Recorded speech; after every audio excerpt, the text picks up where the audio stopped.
lihim pa sa'yo.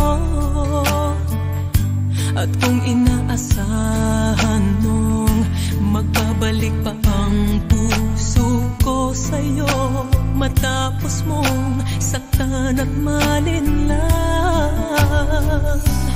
dapat sana'y hawak ang iyong kamay. Kung nag-isip ka lang, hindi na masasaktan ang isa't isa.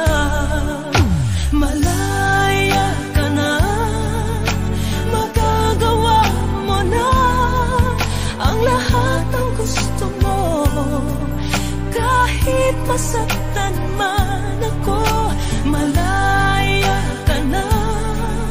Huwag ka nang umasa pang magbabalik ako.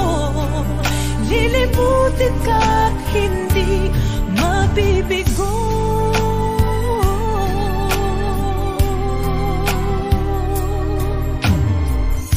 Ang tangi kong hangad sa'yo, maging tapat ka sa